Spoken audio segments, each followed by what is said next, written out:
Trump touts record low black unemployment. Watch how Congressional Black Caucus responds. During his first State of the Union address on Tuesday night, President Donald Trump touted the record low black unemployment numbers his administration has achieved in just its first year.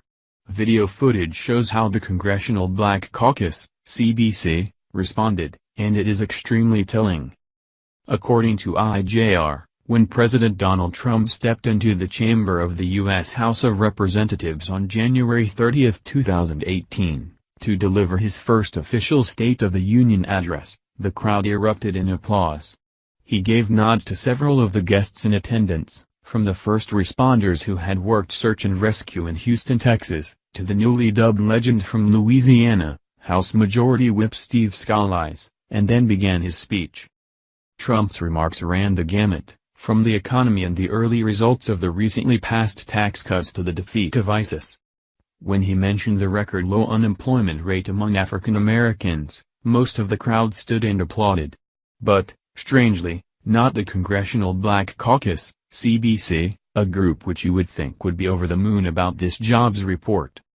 President Donald Trump highlighted the African American employment rate during his State of the Union address on Tuesday night, but the cutaway shot of a Congressional Black Caucus showed their response was anything but enthusiastic. Unemployment claims have hit a 45-year low, Trump said during his speech. African American unemployment stands at the lowest rate ever recorded, and Hispanic American unemployment has also reached the lowest levels in history. The camera then pivoted to a shot of the Congressional Black Caucus fully seated, offering no response to the Republican president's statement. Source: AOL.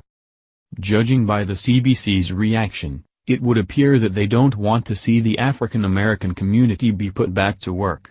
It certainly looks like they're not happy at all to see that President Trump is helping blacks help themselves.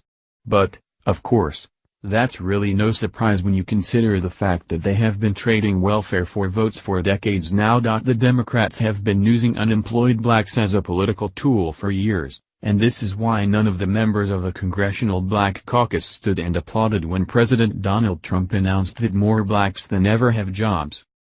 Inside, every single member of the CBC was having their own personal "oh, shit" moment. How will we secure the black vote if blacks no longer need welfare? They were likely asking themselves. As Secretary of Housing and Urban Development Dr. Ben Carson infamously noted, the best thing that you can possibly do for a person on public assistance is to get them off of it, give them a way to provide for themselves and their family if only they are willing to put in the work. However, this is a nightmare scenario for Democratic politicians whose very livelihood depends on keeping blacks oppressed. President Donald Trump has done what Dr. Carson suggested in record time. The black unemployment numbers after just 1 year of his presidency prove as much. Likewise, the reaction to his speech from members of the Congressional Black Caucus on Tuesday proves that they really do not have the best interests of their own community at heart. At best, they're no more than a bunch of dishonest opportunists who have been getting rich off the suffering of their own people for far too long.